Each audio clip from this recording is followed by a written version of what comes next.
Paper है suppose करो। अब पेपर है तो उस टाइम नहीं पता होगा ना कि क्या पढ़ें, इतना कुछ है भाई, नोट्स पढूं, वीडियो देखूं, कि भाई क्वेश्चन असाइनमेंट करूं। तो एक साइड एक जगह पे कंपाइल्ड सारी नॉलेज, कि अगर मैं कल इस चैप्टर का ये वाला पीडीएफ पढ़ जाऊं या मैं ये मटेरियल पढ़ जाऊं तो मेरे कल अच्छे नंबर आ जाएंगे, जिसमें क्वेश्चंस भी हो, नोट्स भी हो, दुनिया भर की चीज़ें हो। तो वो ऑब्वियसली मैं आपके लिए बिल्ड करूँगा। तो वो मैं आपके लिए बना रहा हूँ, हर चैप्टर के लिए मैं ऐसा बना रहा हूँ कि भाई वो एक तरह से सक्सेस पैकेज है, कि भाई अगर आपने ये पढ़ के चले गए तो इससे ज़्यादा आपको कुछ और ज़रूरत नहीं है। ठीक है, ये बस ये सिर्फ उस चीज़ के लिए कि एग्जाम से एक दिन सर एक एक रात तरह की पहले। समरी होगी। हाँ, समरी कह सकते हो, या एक तरह का मटेरियल हो गया कि भाई जो पेपर से एक रात पहले वाला है, कि भाई उस टाइम जो रिवीजन करनी होती है, क्विक रिवीजन। रिवीजन। हाँ, क्या कह रहे हो सर अंश? मैं बोलने वाला था रिवीजन। हाँ, काइंड ऑफ रिवीजन। ठीक है, वो सारा एक जगह पे कंपाइल्ड। फिर उसके बाद जो टेस्ट आपके हैं, आपके लिए मैंने क्या करा है, ऐप के ऊपर मैंने एमसीक्यू बेस्ड टेस्ट सारे बना के रख दिए हैं, topic by topic, chapter by chapter, सारे बने हुए हैं। तो जैसे सर फॉर क्विज है एग्जाम्पल, उसमें? हाँ, सारा क्विज बने हुए हैं।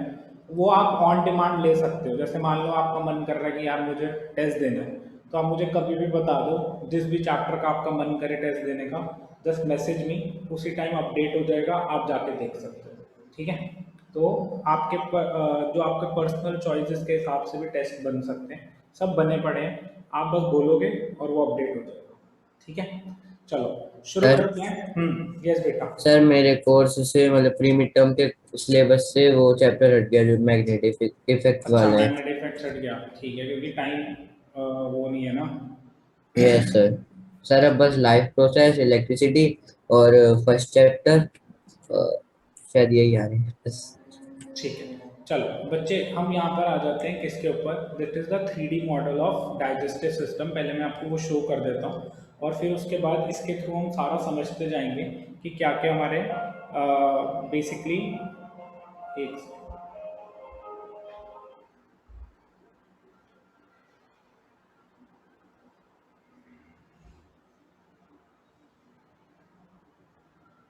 So this is the digestive system.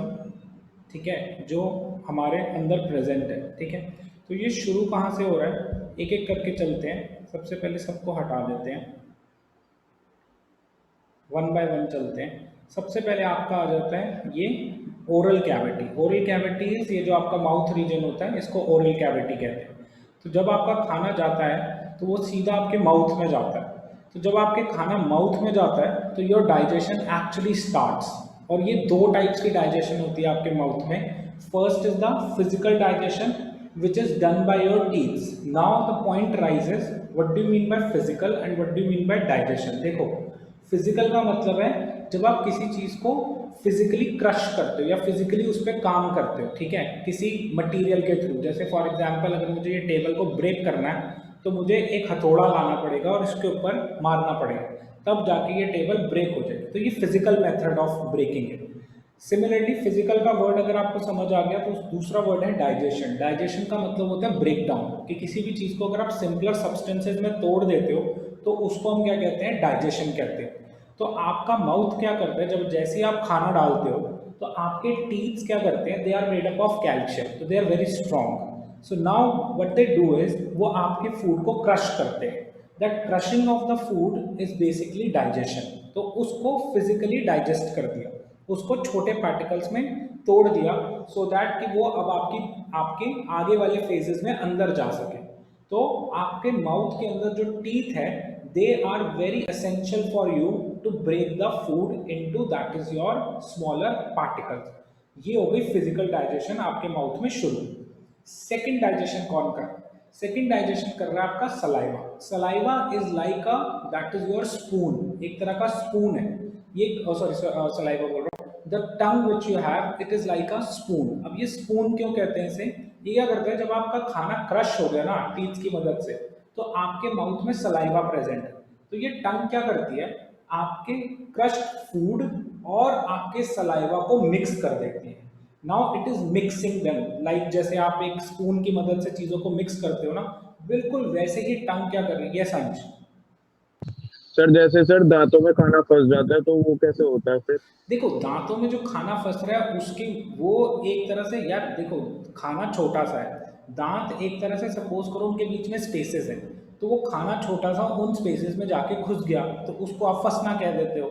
अब वो अगर बहुत टाइम तक फंसा ही रह जाएगा तो क्या होगा, धीरे धीरे आपके माउथ के अंदर बैक्टीरिया होता है, वो बैक्टीरिया जाके जो वो खाना फंसा हुआ रह गया ना उस पर जाके रिएक्ट कर देगा, और रिएक्ट करके वो उसके बाद क्या करेगा, दैट इज़ योर शुगर में उसको कन्वर्ट कर देगा।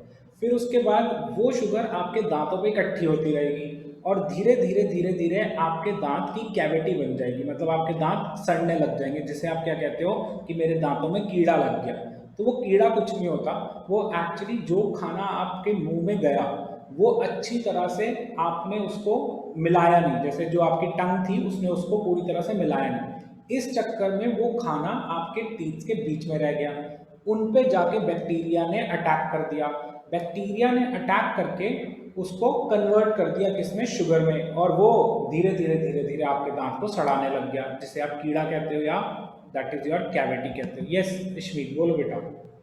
सर जो हमारी कभी कभार जब टंग पे कट्स पड़ जाते हैं, जैसे कभी कभार छाले पड़ जाते हाँ हैं, अच्छा कर देते हैं, वो हाँ क्या हाँ। होता वो बेसिकली क्या होता है कि जैसे मान लो वो एक तरह का आप कह सकते हो कि स्किन थोड़ी सी ना आपकी फूल जाती है, ठीक है, जैसे वो जो आपका रीजन होता है ना टंग का, वो थोड़ा सा फूल जाता है, उसके बड़े सारे रीजन होते हैं कि जैसे मान लो आपने मिर्ची वाला खाना खा लिया या कभी कभार गरम खा लिया। गरम ज़्यादा खा लिया, तो एक तरह से मान लो कि बच्चे को थोड़ा सा जल गया, काइंड ऑफ वैसा सा इफेक्ट आ रहा है। और कभी कभार ये भी होता है कि जैसे मान लो इसका कहीं ना कहीं रीज़न जो मैंने बहुत बार सुना है, तो मेरे को भी होता रहता है, तो वो यही कहते हैं कि भाई स्टमक में डाइजेशन प्रॉपर नहीं हुआ इस वजह से उसका इफेक्ट वहाँ पर आ रहा है। तो बेसिकली वो एक तरह का आप कह सकते हो कि एक रिएक्शन है टंग का टुवर्ड्स द जो भी चेंजेस, जो एक कोई जलन हो गई या कुछ हो गया, तो उसके हिसाब से होता है। ठीक है बच्चे, चले मूव फर्दर। ठीक है, तो अब आपकी जो टंग है वो एक तरह का स्पून है, वो स्पून क्या कर रहा है, आपके डाइजेस्टेड फिजिकली डाइजेस्टेड फूड को सलाइवा के साथ मिक्स कर रहा है।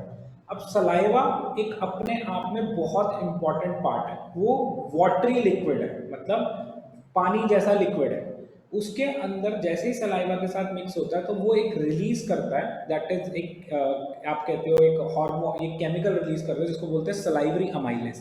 वो क्या करता है, जो भी आपके खाने के अंदर स्टार्च प्रेजेंट होता है ना उसको शुगर में कन्वर्ट कर देता है। सर स्टार्च क्या होता है?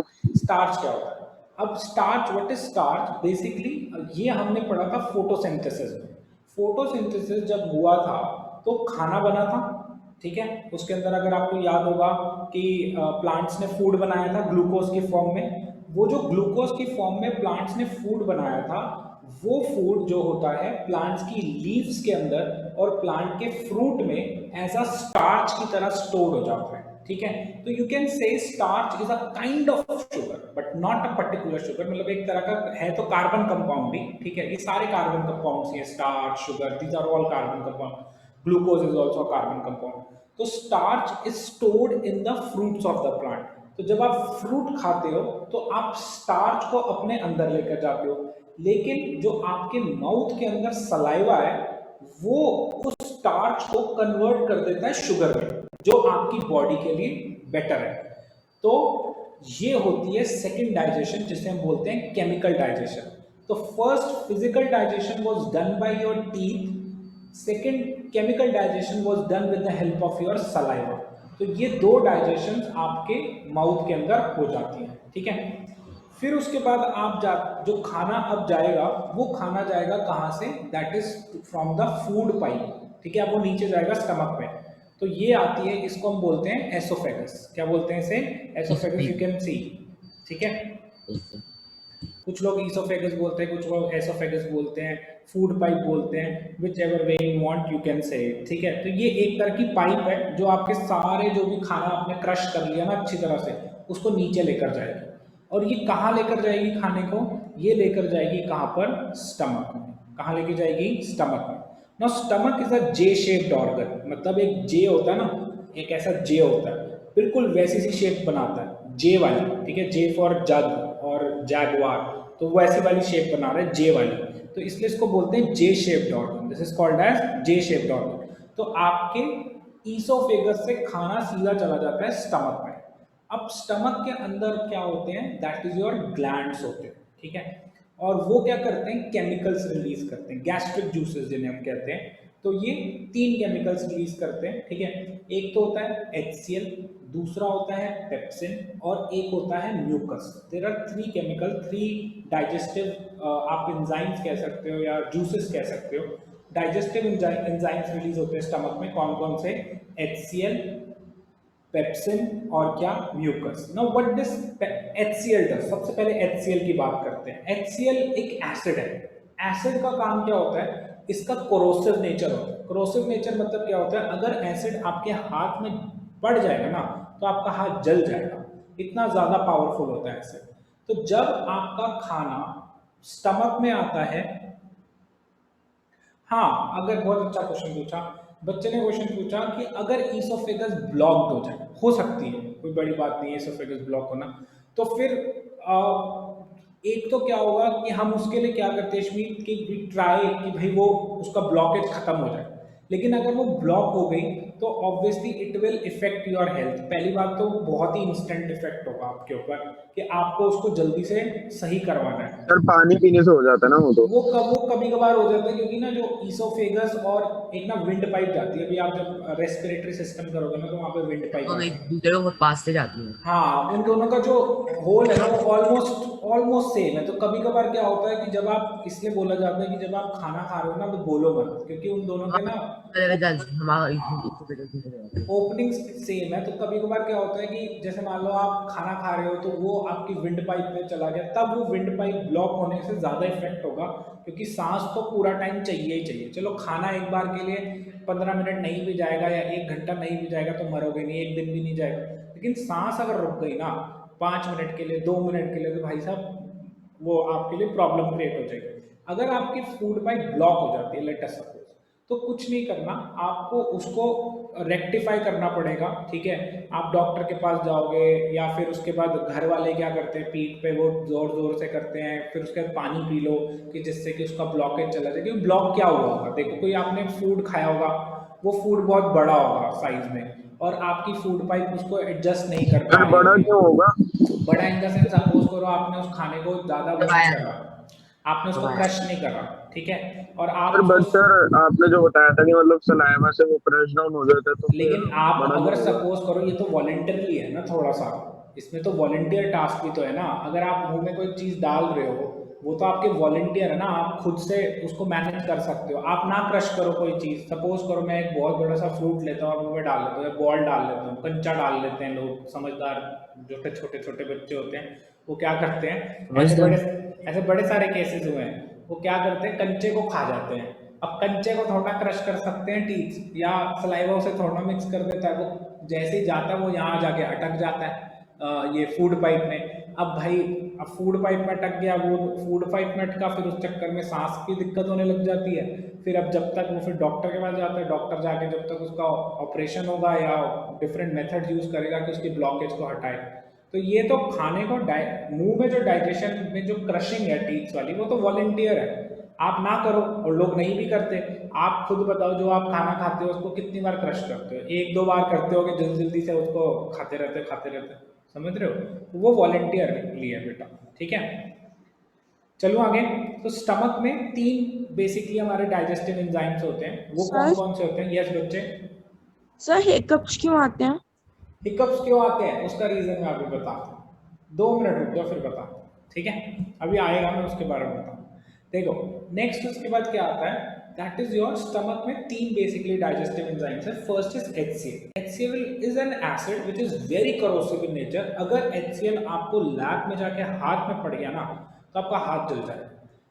ऐसे एसिड को बोलते हैं कंसंट्रेटेड एसिड। एक और फॉर्म होती है HCl की, उसमें हम थोड़ा सा वाटर मिक्स कर देते हैं, तो ऐसे एसिड को बोलते हैं डाइल्यूट एसिड, कि मतलब वो एसिड तो है लेकिन इतनी पावर नहीं रही है उसके अंदर, ठीक है। तो that is a dilute. Yes, very good question you have asked. ये पेपर में क्वेश्चन आता है, ये एसिड बेसिस एंड सॉल्ट्स के चैप्टर में हम पढ़ेंगे। तो बेसिकली क्या होता है कि अगर सपोज करो आपने एसिड ले लिया एक बीकर के अंदर, सपोज करो ये बॉटल सर है ना। वाटर को एसिड में हाँ, डाला मैं वही जाता है। बता रहा हूँ, ये देखो आपने इसके अंदर एसिड भरा हुआ है, ठीक है। अब मैं इसकी स्ट्रेंथ को कम करना चाहता हूँ, मैं ऊपर से इसमें वाटर डाल देता हूँ। अगर आप ऐसा कर रहे हो तो होता क्या है, जैसे ही वाटर एसिड के साथ रिएक्ट करेगा तो वाटर और एसिड के बीच में एक हाईली एक्सोथर्मिक रिएक्शन होती है। हाईली एक्सोथर्मिक रिएक्शन का मतलब ये होता है कि इतनी ज्यादा बहुत सारी हीट हीट जनरेट प्रोड्यूस होगी, होगी। यस, बहुत सारी हीट प्रोड्यूस होगी, और होगा क्या, सारी हीट जो है नीचे जितना भी एसिड है उसको क्या करेगी, बर्न आउट कर देगी, तो ये ब्लास्ट हो जाएगा। There will be a blast अगर आप पानी को एसिड में डाल दोगे। इसलिए इस ब्लास्ट से बचने के लिए हम क्या करते हैं, हम पहले वाटर लेते हैं, ठीक है, और ऊपर से ड्रॉप बाय ड्रॉप एसिड डालते हैं। क्यों ड्रॉप बाय ड्रॉप डालते हैं, एक ड्रॉप एसिड की डाली, वो पानी के साथ रिएक्ट करेगा, रिएक्शन तो अभी भी एक्सोथर्मिक है, yes the reaction will be exothermic, लेकिन वो जितनी भी हीट रिलीज होगी वो सारा का सारा नीचे वाला जो पानी है उसे एब्जॉर्ब कर लेगा। क्यों, क्योंकि वाटर का बॉइलिंग पॉइंट बहुत हाई होता है, it is around 100 degree Celsius, ठीक है। तो इसलिए सारा का सारा पानी उस हीट को क्या कर लेगा, एब्जॉर्ब। तो जब आप बॉटल को बाहर से देखोगे तो वो बहुत गर्म हो रही होगी लेकिन फटेगी नहीं। फिर आप एक ड्रॉप, फिर दूसरी ड्रॉप, फिर तीसरी ड्रॉप, फिर चौथी ड्रॉप, और ऐसे करते करते आप अपने एसिड को इसमें कन्वर्ट कर लोगे डाइल्यूटेड फॉर्म में।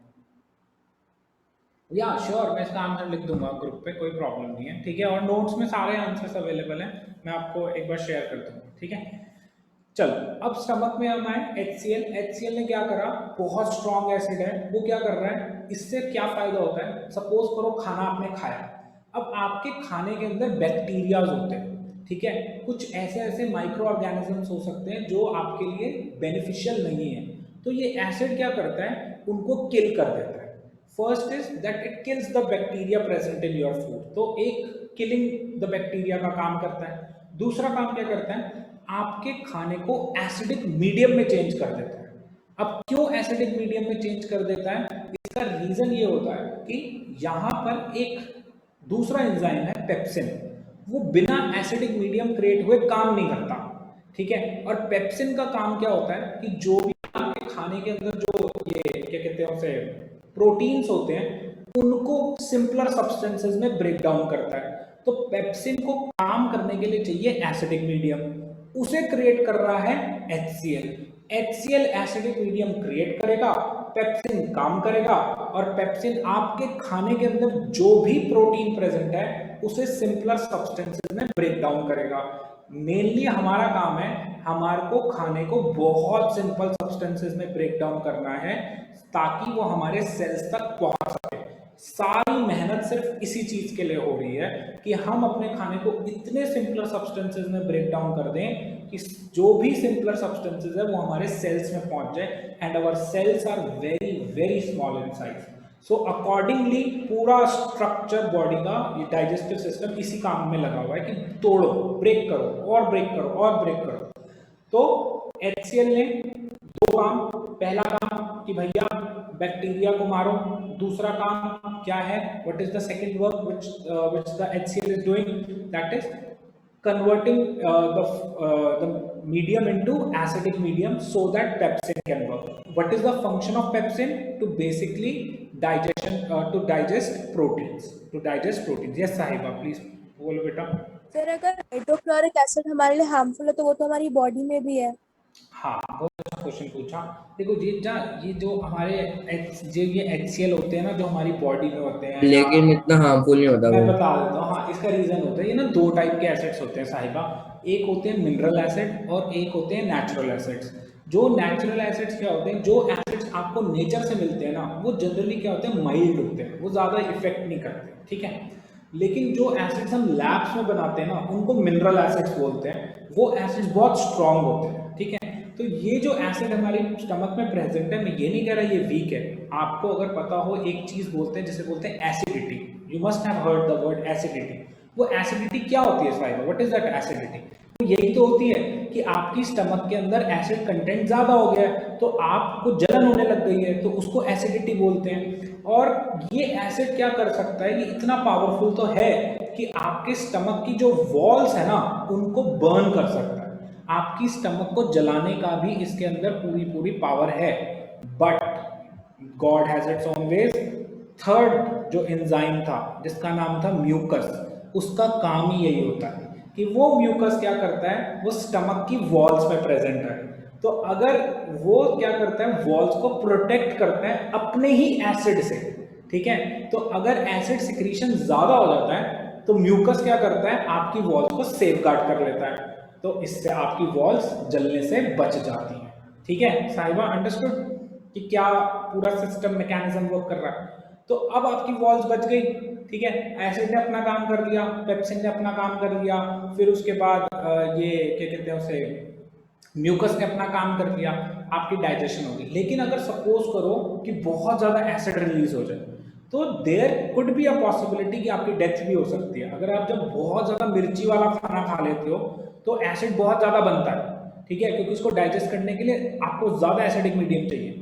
तो इस चक्कर में क्या होता है कि there could be a death. आपने बहुत बार सुना भी होगा कि कुछ कुछ ना फूड वो हुए थे, बीच में एक ट्रेंड चला था कि फूड के ना चैलेंजेस लगते थे, तो 5 मिनट में बैठ के 10 मिर्ची खानी है, 100 मिर्ची खानी है, हाँ यस सर। जो भी ऐसा। तो ऐसे केसेस में बहुत सारी डेथ भी हुई हैं कि भाई वो खा गए, उस टाइम उनके ज़्यादा एसिड रिलीज हो गया, स्टमक का बर्नआउट हुआ, वहीं पे उनकी डेथ हो गई। तो there could be a possibility also for that, ठीक है। अब उसके बाद खाना जो जाता है, देखो दो होते हैं क्या, दैट इज योर लिवर और क्या, पैंक्रियाज। खाना लिवर और पैंक्रियाज में नहीं जाता, ठीक है। खाना जाता है आपका फिर उसके बाद small intestine, this is the, ठीक है, इसको बोलते हैं हम क्या, स्मॉल इंटेस्टाइन। तो एक मिनट रुक जाओ, ये ध्यान से देखो, स्मॉल इंटेस्टाइन ये होता है स्मॉल इंटेस्टाइन, ये कर्व्ड है, ठीक है, बिल्कुल कॉइल्ड है, और ये बहुत लंबा है। मतलब ये इतना लंबा है कि अगर आप इसको यहाँ से इस अपने बॉडी से बाहर निकाल लोगे ना तो एक बहुत बड़ी सी रोप बन जाएगी ये, ठीक है। तो सर एक तरह निकाल की, सकते हैं बाहर? नहीं निकालना नहीं है, तुम कोशिश भी मत करना ऐसे बच्चे, तुम बैठ के अपना चलो आज मैं निकाल लेता हूँ, नहीं, ठीक है, कर डोंट भी डू नहीं दैट। सकते। वो कहोगे क्या, तो don't perform the stunts at your home, ठीक है। तो आपको वो जो है उसके अंदर वो कॉइल्ड है, और वो इतना अच्छी तरह से कॉइल्ड है, बहुत लंबा है, ठीक है, बहुत लंबी है। जैसे फॉर एग्जांपल ये वायर है, ठीक है, so it is a very long wire, let me show you. Suppose करो this is a very long wire. अब इस पूरी लॉन्ग वायर को मुझे एक छोटी सी स्पेस के अंदर क्या करना है, दैट इज योर, उसको पैक करना है, तो it is coiled, it is coiled. लेकिन अगर मैं इसको स्ट्रेच सर करूं तो it is a very long wire. So this is what is your small intestine sir actually looks like. Yes Anush. Sir अगर जैसे सर कोई ज्यादा मोटा होता है या कोई ज्यादा पतला होता है तो ये स्मॉल इंटेस्टाइन में हाँ, भी फर्क नहीं पड़ता है? नहीं नहीं नहीं, उससे उसका उससे इससे कोई इतना फर्क नहीं है, वो आपका सेम ही फैट होती है है, नहीं सबकी। वो, हाँ वो आपका फैट बट है। स्टमक पे तो पड़ता है ना तब फर्क। वो बच्चे वो फैट है, वो ना सारा का सारा आपका फैट फैट होता है, उसको वो फैट आपका इकट्ठा होता रहता है, ठीक है। वो उससे उसका कोई लेना देना नहीं है, देखो जो भी आप जो फैट इकट्ठा वो होता है ना सिर्फ तो वो, मसल होती हाँ है वो ना? आपके स्किन जो है वो फिर वो एनलार्ज हो रही है, वो सारी चीजें, लेकिन उसका उससे कोई लेना देना नहीं, ठीक है। वो अपना अंदर की तरफ से, इंटरनल ऑर्गन सबके सेम हाँ होते हैं। हाँ हाँ हाँ हाँ, ठीक है। वो लेकिन आपकी हाइट पे डिपेंडेंट तो थोड़ा बहुत होता है साइज का, लेकिन वैसे जो फैट आता है मोटा, जो अगर मान लो मैं मोटा हूँ तो मेरा मेरा भी सेम होगा, आप पतले हो तो आपका भी ऑलमोस्ट सेम ही साइज का हो, ठीक है। हाँ हाइट का फर्क तो ऑब्वियसली पड़ेगा ही, कुछ फ्लेक्सिबिलिटी तो आई जाती है, ठीक है। तो ये स्मॉल इंटेस्टाइन होता है, यहाँ पर डाइजेशन कंप्लीट होती है, here the digestion gets completed, यहाँ पर सारी डाइजेशन कंप्लीट हो जाती है, ठीक है। तो अगर आपसे पेपर में क्वेश्चन पूछा जाए which is the site of complete digestion, तो उसका आंसर होता है small intestine. Small intestine is the site of complete digestion, ये 1 नंबर का क्वेश्चन आता है कि सर स्मॉल इंटेस्टाइन में क्या होता है। डाइजेशन कंप्लीट इधर थोड़ी होती है। नहीं, डाइजेशन यहाँ कंप्लीट हो जाती है, यहाँ पर सारे का सारा जो कैसे पानी, सर? सर जब बता रहा हूँ, वो जो वेस्ट होगा वो वो बता रहा हूँ, वो बता एग्जीक्यूट रहा होगा हूँ, तब देखो होगा। नहीं नहीं, डाइजेशन कंप्लीट का मतलब होता है यहाँ पर आपके फूड का फाइनल कन्वर्जन हो जाता है, ठीक है। आपको जो चीज़ मेजर पार्ट्स, जो भी चीज़ के लिए आपने डाइजेशन शुरू करा था वो सब कुछ हो जाता है। यहीं से आपका सारा का सारा डाइजेस्टेड फूड आपके ब्लड के थ्रू आपके सेल्स में भी चला जाता है। तो it is the site of complete digestion, ठीक है। उसके बाद जो वेस्ट बचता है वो जाता है आपका लार्ज इंटेस्टाइन में, यहाँ पर जाता है। कहाँ जाता है? लार्ज इंटेस्टाइन में। सर इस फिर कंप्लीट लार्ज इंटेस्टाइन में होना चाहिए। नहीं नहीं नहीं, वहां तो वेस्ट गया ना, वो तो एक्सक्रीशन के लिए गया है, वो हो गया आपका डाइजेशन डाइजेशन। इधर ही कंप्लीट हो जाती है। हाँ, डाइजेशन पूरा कंप्लीट हो गया, मेजर पार्ट्स मिल गए, अब बचा वेस्ट जो हमारे काम का नहीं है, वो चला जाता है कहाँ पर? That is your large intestine पे। तो आप देखना एक बार ध्यान से, लार्ज इंटेस्टाइन कहाँ से कनेक्ट हो रहा है। देखो ये स्मॉल इंटेस्टाइन है, ठीक है, और ये लार्ज इंटेस्टाइन यहाँ से कनेक्ट हो, दिखा कनेक्शन कहाँ से शुरू हो रहा है? ध्यान से देखना। यस ठीक है सर। बेटा? तो ये एक तरह से ये आपका लार्ज इंटेस्टाइन यहाँ से शुरू हो जाता है। अब इसमें चला जाता है सारा वेस्ट। हाँ अंश बोलो क्या हुआ? सर मैं पूछ रहा था, जैसे अगर होता है कि ये इतनी जल्दी है जो आप प्रोसेस बता रहे हो, लेकिन ब्रेक डाउन होने में तो बहुत टाइम लगता है, नहीं, डाइजेशन टाइम में तो तो बहुत लगता है, टाइम मैं लगता है। मैं तो बता ही रहा हूँ क्योंकि मेरे को तो बताना है। लेकिन ऑब्वियसली आपकी बॉडी तो आपकी स्पीड से काम कर रही है ना। किसी किसी का डाइजेशन प्रोसेस आपने सुना होगा तेज होता है, किसी का बहुत स्लो होता है, तो वो हर बॉडी टाइप के ऊपर डिपेंडेंट होता है, बॉडी के मैकेनिज्म पे डिपेंडेंट होता है। तो आपका डाइजेशन प्रोसेस मेरे मुकाबले शायद स्लो या तेज भी हो सकता है। तो हर किसी का अपना खुद का नेचुरल प्रोसेस है, ठीक है बेटा। और यहाँ पर अब जब वेस्ट सारा आपका चला गया कहाँ पर? लार्ज इंटेस्टाइन में। तो लार्ज इंटेस्टाइन में क्या होता है? यहाँ से सारा का सारा जो भी खाने के अंदर वाटर होता है ना, वो सारा एब्जॉर्ब हो जाता है लार्ज इंटेस्टाइन में। अब बचता है सिर्फ और सिर्फ हार्ड मास, ठीक है, जिसे आप अपने बॉडी से बाहर निकाल देते हो विद द हेल्प ऑफ क्या? एनस, ठीक है। एनस क्या होती है? एक स्विंस्टर मसल होती है। स्विंस्टर मसल का मतलब क्या होता है? जैसे फॉर एग्जांपल घर में हमारे दैट इज योर क्या कहते हैं उसे, टैप टैप होती है ना, उससे वाटर निकालना है तो क्या करते हो? टैप को खोलते हो, पानी आ जाता है, फिर टैप को बंद कर देते हो, फिर टैप को खोलते हो, फिर पानी आ जाता है, फिर बंद कर देते हो। तो इसको बोलते हैं स्विंस्टर। स्विंस्टर मतलब जितनी रिक्वायरमेंट है आया फिर बंद, open close, open close. Similarly anus भी एक स्विंस्टर मसल है। तो जब उसमें से चीजें निकल रही होती हैं तो वो ओपन हो जाती है, नहीं तो वो क्लोज्ड हो जाती है, फिर कुछ निकलता है, फिर ओपन, फिर क्लोज। तो इसलिए उसको स्विंस्टर मसल कहा जाता है, ठीक है। अब इंपॉर्टेंट चीज क्या थी जो हमने जिनके बारे में डिस्कशन नहीं करा, वो था क्या? दैट इज योर लिवर और pancreas. Late me show you the liver और पैंक्रियास। पहले मैं अलग अलग करके दिखाता हूँ। पहले लिवर की बात करते हैं। Let us talk about liver. No, liver is not a organ. पहली बात तो ये है कि लिवर एक ऑर्गन नहीं है, लिवर एक ग्लैंड है। और ऑर्गन और ग्लैंड में बहुत डिफरेंस होता है। ग्लैंड वो होते हैं जो कुछ ऐसे केमिकल्स को रिलीज करते हैं जो प्रोसेसेस में मदद करते हैं, तो दे रिलीज एक्चुअली केमिकल्स। तो खाना कभी भी आपके लिवर में नहीं जाता, लिवर बस हेल्प करता है खाने को डाइजेस्ट करने में, क्लियर। तो liver helps in digestion of food, it is a gland, it releases chemical. अब ये कौन सा केमिकल रिलीज करता है वो बहुत इंपॉर्टेंट है। देखो, अगर आप लिवर को थोड़ा सा जूम इन कर दोगे तो आप इसके अंदर कुछ एक छोटा सा बल्ब लाइक स्ट्रक्चर देख रहे हो। You can see a bulb like structure, ठीक है। इस बल्ब लाइक स्ट्रक्चर को हम क्या बोलते हैं? We call it as gall bladder. We call it as gall bladder, ठीक है। अब ये गॉल ब्लैडर होता क्या है? आपका लिवर का काम होता है एक केमिकल बनाना, उस केमिकल का नाम है बाइल जूस। क्या नाम है उस केमिकल का? Bile juice, BILE, bile juice. ये केमिकल बनाती है लिवर और इसको स्टोर करता है गॉल ब्लैडर। तो गॉल ब्लैडर का मेन काम है स्टोरेज करना, किसका? बाइल जूस का। तो जब जरूरत पड़ेगी बाइल जूस की, गॉल ब्लैडर से रिलीज हो जाएगा और आपका काम हो जाएगा। जब जरूरत नहीं है तो वो स्टोर्ड रहेगा। तो ये नहीं है कि लिवर को हमेशा बनाते रहना है बाइल जूस, वो सारा का सारा गॉल ब्लैडर में स्टोर हो जाता है। तो गॉल ब्लैडर एक छोटा सा बल्ब लाइक स्ट्रक्चर होता है आपके लिवर में जो सारा बाइल जूस स्टोर करता है। हाँ जी अंश बोलो बेटा।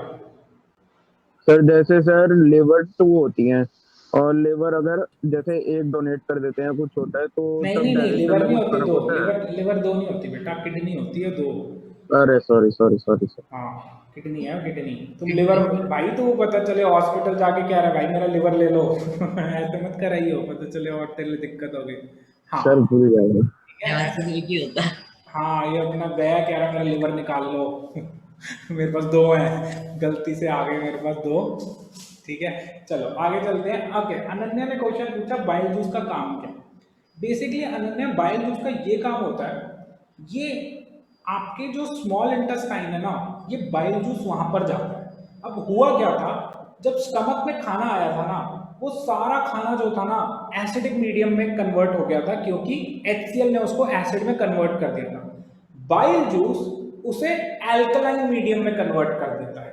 ठीक है, उसको किस में कन्वर्ट कर देता है, एल्कलाइन मीडियम में। क्यों करता है, उसका रीजन ये होता है कि जो पैंक्रियाज, अभी आगे आएगा रीजन। पैंक्रियाज एक और ग्लैंड होता है, उसके वो भी कुछ केमिकल्स रिलीज करता है, और उसके केमिकल्स को वर्क करने के लिए एसिडिक मीडियम नहीं चाहिए, उनको चाहिए that is your alkaline medium. उनको चाहिए एल्कलाइन मीडियम, जिसको हम बेसिक मीडियम कहते हैं।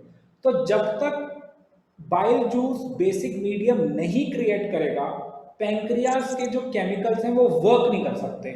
तो इस चक्कर में बाइल जूस पहले क्या करता है, जो भी खाना आता है स्मॉल इंटेस्टाइन में उसको कन्वर्ट करता है एसिडिक से बेसिक मीडियम के अंदर, जिसे हम बेसिक को एल्कलाइन भी कह सकते हैं। तो ये काम कौन कर रहा है, दैट इज योर आपका that is your bile juice कर रहा है। दूसरा और function sir bile salt food बता, को छोटा वो छोटा करके। वो दूसरा फंक्शन है, वो दूसरा फंक्शन। ये पहला फंक्शन था, यस दो सर। फंक्शन है बाइल जूस के। दूसरा फंक्शन ये होता है कि जो भी फैट्स प्रेजेंट होते हैं आपके खाने में, उन वो बहुत लार्ज मॉलिक्यूल्स होते हैं, उनको ये ब्रेक डाउन करके छोटा बना देता है। अगेन डाइजेशन ही है, अगेन अगर आप ध्यान से देखोगे तो everything is digestion, that is breaking down. ये लार्ज फैट के मॉलिक्यूल्स को छोटे छोटे से फैट के मॉलिक्यूल्स में कन्वर्ट कर देता है। तो एक काम ये करता है। ठीक है क्लियर, कोई डाउट। तो mainly converts the large fat molecules into smaller fat molecules, this is the second work done by the bile juice. ठीक है बेटा, उसके बाद नेक्स्ट पे चलते हैं। नेक्स्ट उसके बाद आ जाता है ये, अब आप एक चीज देखना, कुछ कुछ बच्चों को लगता है कि लिवर जो है वो स्टमक से कनेक्टेड है। नहीं, लिवर आपकी कनेक्टेड होती है स्मॉल इंटेस्टाइन से। It is connected with your small intestine. ठीक है, तो ये स्मॉल इंटेस्टाइन से कनेक्टेड है, वहीं पर अपना रिलीज करती है केमिकल। हाँ क्या कह रहे हो शिवम, आप बोलो। सर मैं कह रहा हूँ कि गोल ब्लैडर का क्या फंक्शंस होते हैं। गॉल ब्लैडर का मेन फंक्शन सिर्फ और सिर्फ इतना है, it stores bile juice, it stores bile juice, इसके अलावा कोई फंक्शन नहीं। अगर मैं आपकी बॉडी से गॉल ब्लैडर निकाल भी दूंगा ना, तो तब भी आपको कोई फर्क नहीं पड़ेगा, आपकी डेथ नहीं होगी, आप जिंदा रहोगे, खाना भी डाइजेस्ट हो जाएगा। बस ये है कि कभी कभार आपका डाइजेशन प्रोसेस में हो सकता है कि आपका प्रॉब्लम क्रिएट हो जाए, बहुत रेयर चांसेस है। लेकिन अगर आपकी बॉडी में गॉल ब्लैडर नहीं भी है तो नो प्रॉब्लम, आप जिंदा रहोगे और आपकी एक्स्ट्रा का हेल्थ। एक्स्ट्रा पड़ा हुआ है। एक्स्ट्रा नहीं पड़ा हुआ, मतलब बेसिकली क्या है कि धीरे धीरे ये देखना, एक ऑर्गन्स होते हैं जिन्हें बोलते हैं वेस्टिजियल ऑर्गन्स। वेस्टिजियल मतलब ऑर्गन्स क्या सर ये होता है, ऑप्शनल होता है। Kind of you can say that, अभी के लिए तो है, लेकिन अगर रिमूव भी कर दो तो कोई फर्क नहीं पड़ता। मेरी मदर का रिमूव हुआ है तो इतना कोई उनको इफेक्ट नहीं हो रहा। ठीक है हाँ, और कौन सा कोई क्वेश्चन पूछ रहा था। ओके तनिष ने क्वेश्चन पूछा है, yes obviously pancreas involve in digestion, we are going towards that. अब मैं आपको पैंक्रियाज ही दिखा रहा हूँ कि वो क्या करते हैं। ठीक है सर तो हाँ बोलो बोलो। सर गॉल ब्लैडर मतलब किस लिए निकालते हैं, कोई मतलब देखो निकालते किस कभी लिए कभार क्या होता है कि ना एक चीज बोलते हैं, जैसे हम बोलते हैं, आपने बड़ा नाम सुना होगा कि किडनी में स्टोन हो गया, या आपने बड़ा सुना होगा किडनी में स्टोन हो गया तो बहुत पेन हो रही है। वो स्टोन कुछ नहीं होता, यस सर। वो क्या होता है, इम्प्योरिटीज होती है। वो इम्प्योरिटीज जो होती है ना, वो इकट्ठी होने लग जाती हैं, और इकट्ठी होके ना वो एक शेप ले लेती हैं स्टोन की। अब क्या होता है, आपके गॉल ब्लैडर में जब वो मिनरल्स होते हैं ना, वो इकट्ठा होके एक स्टोन शेप ले लेते हैं। तो गॉल ब्लैडर के अंदर, जब गॉल ब्लैडर के थ्रू जब बाइल जूस निकल रहा होता है ना, तो वो उन स्टोन से जाके क्या करता है, हिट करता है। तो जब वो स्टोन को हिट करता है ना, वो स्टोन्स बाइल जूस की वॉल्स को जाके हिट करने लग जाते हैं, और जैसे वो हिटिंग होती है, एक बहुत ही हाई पेन आपको क्रिएट होने लग जाता है। और वो इतना हाई पेन होता है कि आपसे वो संभालने से संभला नहीं जाता। तो now you need something to get out of that pain. उसका सीधा ऑपरेशन ही होता है। हाँ, अब उसमें क्या होता है कि अब डॉक्टर्स क्या करते हैं, वो देखते हैं कि कंडीशन क्या है। अगर मान लो स्टोन के साइजेस पे होती है सारी गेम, 2 mm का स्टोन है, 5 mm का स्टोन है या 7 mm का स्टोन है, तो ये mm के हिसाब से, मिलीमीटर्स के हिसाब से इनकी साइजेस होती है। तो वो देखते हैं कि अगर साइज छोटा है तो फिर तो चलो कभी, इसलिए वो कहते हैं कि यार तुम ना बियर पी लेना या पानी ज़्यादा पिया करो, तो क्या होगा, वो जो मिनरल है वो डिजोल्व हो जाएगा और निकल जाएगा। तो there could be a possibility कि वो आपके यूरिन के थ्रू ही पास आउट हो जाए, या मतलब मान लो कुछ और तरीकों से वो डिजोल्व हो जाए। वैसे यूरिन वाला तो किडनी के स्टोन के लिए होता है, ये वाला डिजोल्व हो जाए, तो there could be a possibility. लेकिन अगर उसका साइज बड़ा हो गया